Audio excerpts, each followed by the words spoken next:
2 years ago, I had a paid-off home in Ohio, $500,000 in the bank, and a quiet, secure retirement. Today, I am 62 years old, renting a one-bedroom apartment over a hardware store, driving a 10-year-old truck, and paying off $45,000 in legal fees to divorce a 27-year-old woman who lived in my house for exactly 8 months before she vanished. I brought her here from Thailand, thinking I was saving her and securing my future. Instead, I invited my own financial executioner right through my front door. If you are an older guy chatting with a young woman overseas right now, put your phone down and listen to exactly how I lost everything, because you are walking into the exact same trap. I didn't lose this money at a casino. I didn't blow it on bad stock tips. I lost it by signing my name on a government document that turned my life savings into an open vault. I thought I was building a traditional life, but I was actually just handing over the keys to a system designed to strip a man down to the studs. When you spend 30 years crawling under houses in sub-zero winters fixing furnaces, you think you know how to spot a leak. You think you know when a system is rigged to fail. But I ignored every flashing check engine light on this relationship because I was terrified of the silence in my own home. I let a young woman from Udon Thani gut my hard-earned net worth from the inside out, legally, using the U.S. immigration system as her crowbar. The worst part isn't even the 45 grand in attorney fees I had to burn just to defend against fake abuse claims. The absolute worst part is knowing I built my own trap and walked right into it. To understand how a guy who spent his entire life measuring twice and cutting once ends up getting legally robbed blind in his own living room, we have to go back to where the rot started. We have to go back to a freezing Tuesday night in Toledo when my house was so quiet it physically hurt, and I opened my laptop looking for a way out. Before any of this happened, I wasn't some naive kid with a trust fund. I was a guy who knew how the real world worked because I spent my life fixing it. For 30 years, I ran my own heating and cooling operation right here in Toledo. It means 30 years of crawling under houses in sub-zero winters, freezing my hands off trying to coax a spark out of a dead furnace. It means negotiating with suppliers who try to nickel and dime you on copper tubing, and making sure my small crew made payroll every Friday, even when the commercial clients were 60 days late on their invoices. I built a life measuring twice, cutting once, and never spending a dollar I hadn't already bled for. When I hung up my tool belt, my ledger was solid. I had a 4-bedroom suburban house completely paid off, valued at exactly $285,000. No mortgage, no liens. In my 401k, I had $450,000 sitting there. That was after my first divorce 5 years ago, which wiped out half of my original savings. I survived that hit, rebuilt my accounts, and sealed up the leaks. Between my union pension and Social Security, I was pulling in $2,400 a month, guaranteed. My total accessible net worth was a comfortable, hard-earned $735,000. I thought I was bulletproof. Or at least, my finances were. The house was another story. My 28-year marriage didn't end in an explosion. It just fizzled out, like a pilot light that finally starves for oxygen. My 2 adult kids packed up, moved out of state, and started their own lives. I hear from them on Thanksgiving and maybe a text on my birthday. I don't blame them, but it left me alone in a 4-bedroom house where the silence was so heavy it actually rang in my ears. I was 62 years old, in decent shape, and staring down the barrel of potentially 20 more healthy years with absolutely no one to share them with. You can have $750,000 to your name, but when you're sitting in a recliner on a Tuesday night eating a frozen dinner and the only sound is the refrigerator cycling on and off, that money feels completely worthless. That specific Tuesday night in February, the wind chill in Ohio was 10 below zero. I was scrolling through YouTube just to hear a human voice. I clicked on a vlog of an American expat. The guy was my exact age, but he wasn't sitting in a freezing, empty house. He was walking through a sunny night market in Thailand. He was laughing, and he was holding hands with a beautiful, deeply attentive young local woman who looked at him like he was the center of her universe. The contrast between his reality and my isolated, freezing living room was a physical punch to the gut. I didn't want to go to the grave just being the guy who fixed furnaces and paid his taxes. That same night, I opened my laptop and created an account on an international dating site. I wasn't an idiot about it. I knew the reputation of these overseas setups. I knew about the bar girls in Pattaya and the professional scammers in Bangkok. I avoided all of that. I treated the process like diagnosing a bad compressor. I identified the common points of failure and bypassed them. I specifically filtered my search for a country girl from the rural Isaan region because the stereotype said they held traditional family values. They weren't corrupted by the tourist cities. They wanted a provider. That's how I found Ploy. She was 27, from a farming city called Udon Thani. She worked in a local shop selling phone cases. When we started video calling, she didn't ask me what kind of car I drove. She asked me if I had eaten yet. She asked me how my day was. For the first 3 months of talking every single day, she never once asked me for a single dollar. I thought I was being incredibly shrewd. I was vetting her, testing her character, and she was passing every single test. I was applying the exact same logic I used to build a successful business to finding a wife, completely blind to the fact that I was already compromised by my own desperation. 6 months after that first message, I bought a ticket. I spent exactly $3,500 on flights and a couple of modest hotels in Udon Thani. I wasn't trying to flash cash. I just wanted to see if the woman on the screen matched the woman in the room. I still remember walking out of the airport into that wall of heat. And there she was, Ploy, 27 years old, standing there in a simple summer dress, looking at me like I was the only guy who got off that plane. When she hugged me, it wasn't that polite, distant pat on the back I had gotten used to in the last decade of my marriage. She held on to me like she meant it. She grabbed my bags, she opened my door, she poured my water at dinner. For a guy who had spent the last 5 years feeling completely invisible, that kind of attention hits your bloodstream faster than whiskey. It felt like a dead furnace suddenly kicking on and flooding the house with heat. I felt respected. I felt useful. I felt like a man again. Everything was perfect. The trap was lined with velvet, and I was getting so comfortable I didn't even notice the first time the door clicked shut behind me. It happened during my second week there. We were sitting at a street food stall when her phone rang. She answered it, listened for a few seconds, and just started crying. Not a hysterical, theatrical crying, just quiet, heavy tears. She told me her mother had been admitted to the local hospital with a severe infection, and they wouldn't dispense the antibiotics or keep her in the bed unless they paid the balance up front. I asked how much. She wouldn't tell me. She said she was ashamed. I had to pry it out of her. It was $1,200. Now look at this from my perspective. I was sitting on over 700 grand. $1,200 was nothing to me. It was a weekend emergency call out for a busted boiler. To her, it was an impossible mountain of debt. She didn't ask me to pay it. She didn't demand a thing. But I looked at her, crying into her hands, and my provider instinct took over completely. I was the guy who fixed things. That was my identity. I pulled my card, went to the local ATM, handed her the cash, and told her to go take care of her mother. I didn't see it as a red flag. I saw it as a bargain. For $1,200 I got to be a hero. I got to prove that I was a capable, reliable man who could protect his woman. I was lying to myself. I wasn't protecting her. I was passing the first financial stress test of a highly organized system. When my trip ended and I flew back to Toledo, the reality of my life hit me like a physical blow. You think an empty house is quiet? Try coming back to an empty, freezing house in Ohio after spending 2 weeks feeling like a king in the tropics.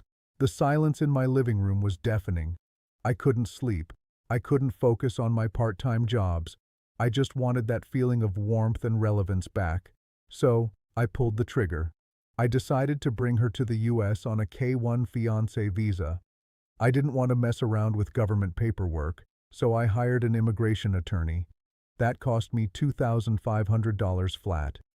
Then came the medical exams and all the translated paperwork in Bangkok, which drained another $1,000. I was writing checks, but I didn't care. I was building a pipeline to my new life. But before she could get on that plane, there was one final cultural requirement: the sinsad, the Thai dowry. Ploy explained that in rural Isaan, a respectable man pays the parents to thank them for raising a good daughter and to prove he has the means to take care of her. I didn't argue. I went to my bank in Toledo, withdrew $10,000 in crisp $100 bills, and wired it through a transfer service directly to her parents. On top of that, I had to buy the traditional Thai gold, another $1,500 for a 2-baht weight gold chain, $11,500 gone in a single afternoon just for the privilege of taking my own fiancé out of the country. And you know what I told myself as I watched that wire transfer clear? I told myself I was buying insurance. I believed that by handing over that much cash, I was cementing her family's loyalty to me. I thought they would tell her, "Gary is a good man, you take care of him." I thought I was locking down a traditional marriage using cold, hard American cash. I applied the exact same logic I used in business. You pay the vendor up front, you get a reliable product. I had no idea I wasn't buying a wife. I was just funding her relocation package. And a few weeks later, when her visa was approved and her flight landed in the dead of the Ohio winter, the real bleeding started. Crafting the script's progression. NG1. My current focus is on developing the scenes for Act 5. The objective is to make the act detailed and impactful. I'm expanding the scene of the arrival in Toledo, integrating the financial events as outlined in the instruction. I'm taking the time to detail the car purchase, the allowance demands, the green card arrival, the climax, and the aftermath. When Ploy stepped out of the terminal at Detroit Metro Airport, it was 19 degrees outside. The wind was whipping off the tarmac, cutting right through her thin denim jacket. We had a 2-hour drive back to Toledo, and she shivered the entire way. The heat in my truck was blasting, blowing hot air right at her face, but she sat as close to the passenger door as she physically could. She just stared out the window at the gray, dirty slush piled up on the shoulders of Interstate 75. That bright, attentive woman who poured my water and held my arm in Udon Thani was suddenly completely gone. I told myself it was jet lag. I told myself it was the brutal culture shock of an Ohio winter. When you install a new thermostat in an old house, it takes a little while for the system to calibrate to the ambient temperature. I figured she just needed time to warm up to her new reality. I was lying to myself. She wasn't calibrating to my life. She was calculating her exit. The isolation of an American suburb in the dead of winter is a heavy thing, especially for someone used to a bustling outdoor community where the markets never close. But I had to work. I had my part-time consulting gigs for local contractors. I had errands to run. I had a life to maintain. I thought she would spend her days nesting, making the house her own, learning the rhythms of the neighborhood. Instead, she retreated into her phone. Every time I walked into the living room after a long shift, the only light was the blue glow of her screen illuminating her face. She was deeply embedded in Thai expat Facebook groups and private chat rooms. She was building a network, and I wasn't in it. I told myself she was just homesick. I rationalized it as a temporary phase. You don't pull out the wiring just because the breaker tripped once. You reset it and wait. I kept resetting my expectations. Then came the first real complaint. She told me she felt trapped. She said she couldn't rely on me to drive her to the grocery store or to meet the couple of Thai women she had connected with across town. She framed it as a loss of her independence. She didn't yell. She just used that quiet, disappointed tone that makes an older guy feel like he's failing his core duty. She knew exactly what buttons to push. I am a problem solver. That's my entire identity. If a blower motor is seizing up, you don't argue with it, you replace it. I wanted to fix the tension in my house, so on a freezing Thursday morning, I drove us to a used car lot on Reynolds Road. She walked the lot in a thick coat, pointing at what she wanted. I didn't want to deal with high interest rates or the hassle of co-signing a loan for someone without a credit history. I went to the bank, withdrew $15,000 in crisp hundreds, walked back into that dealership, and dropped it on the manager's desk for a solid, low-mileage Honda Civic. I watched her pull out of the dealership lot, her fingers wrapped around the steering wheel, a tight little smile on her face. I thought I had just bought my wife's happiness and secured peace in my home. I hadn't bought anything. I had just provided the getaway vehicle, fully paid off, title in her name. With the car in the driveway, the dynamic completely shifted. She was gone more often, and when she was home, the demands started getting highly specific. The traditional country girl from Isaan was suddenly intensely focused on my banking. One evening, she sat at the kitchen table and started crying those same heavy, quiet tears I saw at the street food stall in Thailand. She told me her family was struggling. She claimed her absence was hurting them financially because she wasn't there to work the local shop. She said she needed an allowance to send back home, not a vague amount. She had a number, $800 a month. I sat across from her and did the math in my head. $800 a month is nearly $10,000 a year. It was a heavy, constant hit, even with my union pension and Social Security covering my base expenses. But I looked at my bank app right there at the table. I still had my $450,000 in the 401k. The house was paid off. I had zero debt. I could absorb it. I told myself that providing for her family was part of the traditional package I signed up for. If I wanted a woman with old-school family values who respected her elders, I had to be the old-school provider. I agreed to the $800 a month. I swallowed the knot in my stomach to keep the peace. I ignored the check engine light on my marriage because I was paying a monthly subscription fee for a relationship that was already running on empty. To make the allowance transfers easier and to cover her gas and groceries for the Civic, we went to my local branch and opened a joint checking account. I seeded it with a heavy chunk of my liquid savings. I didn't want her constantly asking me for a $20 bill every time she left the house. I thought I was showing her absolute trust. I thought I was proving that what was mine was hers. I was just taking the padlock off the vault and leaving the door wide open. Months dragged on. We were grinding through the United States immigration bureaucracy. The adjustment of status paperwork was a nightmare of fingerprinting, background checks, medical records, and interviews. Throughout that entire process, she played the part perfectly. She smiled for the immigration officers in Cleveland. She held my hand in the waiting rooms. She produced the photos of us looking happy at local parks. She answered all their questions with that same soft, respectful tone that hooked me in the first place. Then, the mail arrived. It was a standard government envelope. Inside was her permanent green card. I remember holding it in my kitchen, feeling this massive wave of relief wash over me. The pipeline was complete. She was legal, she was secure, and now we could finally start our real life without the government looking over our shoulders. Within 3 weeks of that physical card landing on my kitchen counter, her entire demeanor violently flipped. The quiet, passive-aggressive distance turned into open, calculated hostility. She started picking fights over absolutely nothing. The way I chewed my food, the volume of the television news in the morning. If I asked her where she was taking the Civic on a Tuesday afternoon, she didn't just dodge the question. She exploded. She accused me of being financially controlling. She told me I was treating her like a prisoner. She used the word abusive for the first time, testing it out, seeing how I would react. I was stunned. I had never raised my voice at this woman. I had never laid a hand on her. I had handed her a $15,000 car, an $800 monthly allowance, and legal residency in the United States, and she was standing in my kitchen looking at me like I was a monster. I thought she was just stressed. I thought she was struggling with the finality of moving across the world.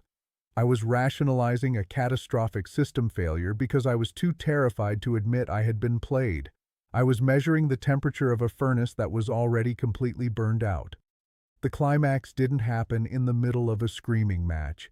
It happened on a random Tuesday morning, quiet and surgical. I had a routine doctor's appointment across town. My blood pressure had been spiking lately, probably because my house felt like a hostile work environment every waking hour.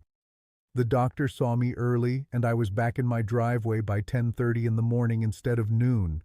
I killed the engine on my truck. The Civic was parked in the driveway, its trunk popped wide open. I walked through the front door. The house had that heavy, dead silence again. I walked into the hallway and saw two large suitcases sitting by the front door. I stepped into our bedroom. Ploy was zipping up a duffel bag on the bed. She didn't jump. She didn't look guilty. She just looked up at me with dead, completely empty eyes. I asked her what she was doing. She said she was leaving. She said she couldn't take my control anymore. She grabbed the bag, walked right past me, and headed for the front door. My chest went completely tight. My brain was desperately trying to catch up to what my eyes were seeing. As she walked out the door toward the Civic I bought her, a thought hit me like a physical punch. The bank account. I pulled my phone out of my pocket.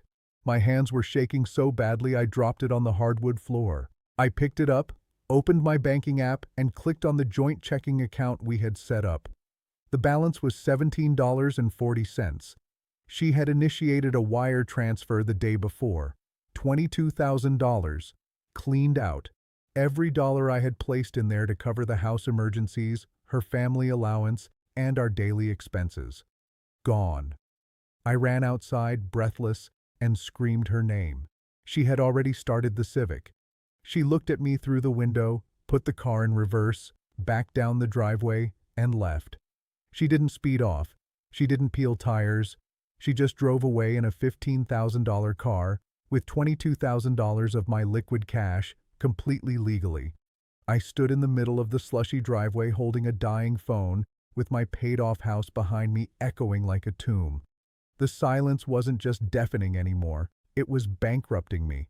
But the real nightmare was still waiting for me in the paperwork. I spent 3 frantic days calling everyone I knew.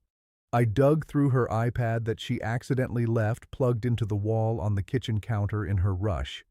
She hadn't even signed out of her secondary Facebook account. The truth was right there in Thai, staring back at me through the screen. She wasn't running to a woman's shelter. She had a flight booked from Detroit to Los Angeles. She was moving in with a guy she called her cousin during our video chats back in Udon Thani. He wasn't her cousin. He was a 25-year-old Thai guy who had been living out there for years. I was just the mule. I was the sponsor. I was the walking ATM machine that legally transported her out of poverty and straight to her boyfriend on a silver platter. I called my divorce attorney on a Friday morning to cut the bleeding and file for divorce immediately. I sat in his office with my file folder, ready to pull the plug, thinking the 22 grand and the car were the worst of it. He looked at my K-1 paperwork, leaned back in his leather chair, and asked me a question that essentially ended my life as I knew it.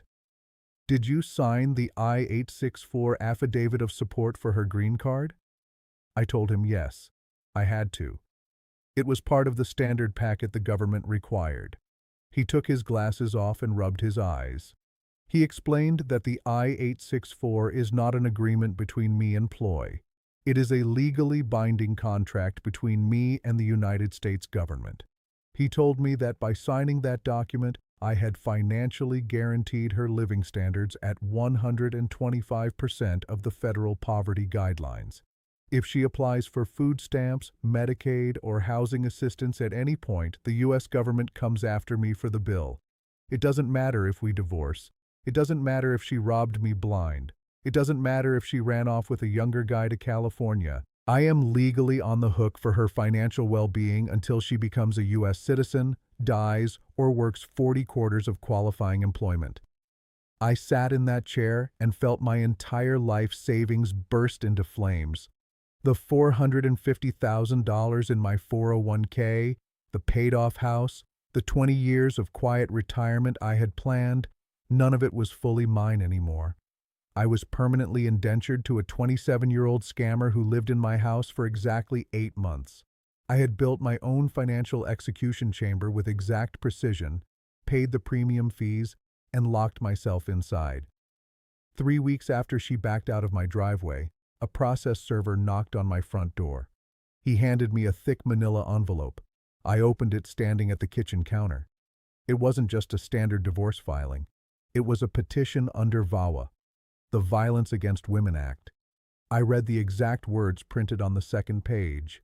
Severe emotional abuse. Extreme financial isolation. The woman who just drove away in a $15,000 car I bought her, with $22,000 of my liquid cash, was officially telling the United States government I kept her as a hostage. I called my lawyer. I was practically shouting into the phone. I told him I had the bank statements. I had the car title. I had the receipts for her $800 monthly allowance. He stopped me. He said the truth didn't matter to the paperwork. Under VAWA, a foreign spouse can bypass the American husband entirely. They get a fast track to permanent citizenship without your signature, and they get devastating leverage in family court. It is a highly organized, legally sanctioned crowbar. She wasn't just leaving me. She was framing me to secure her stay and gut my remaining net worth. I told him we fight it. I told him I wouldn't let her brand me an abuser. He gave me the number, $45,000. That was the attorney fee just to defend against the false allegations and navigate the hostile divorce, not to win my money back, just to keep the legal system from destroying me completely. I paid it. I drained the last of my accessible cash to fight a war she started in my own living room.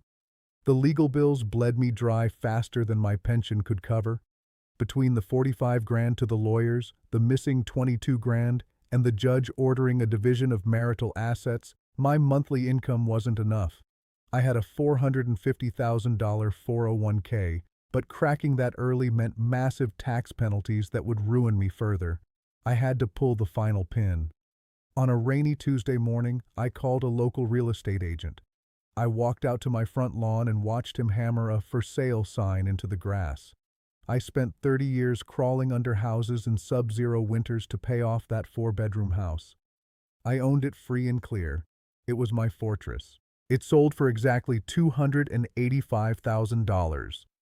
I sat at a closing table, signed my name, and watched the equity get butchered to satisfy the settlement and the legal debt. I packed whatever fit into the bed of my 10-year-old truck. I handed my house keys to a stranger. I drove away from my own sanctuary. Today, I am 62 years old. I live in a cramped 1-bedroom apartment over a local hardware store. I hear the cash register dinging through the floorboards every morning at 7 a.m. I had to take on extra part-time HVAC consulting jobs just to buy groceries and preserve what is left of my gutted retirement account. I lost it all.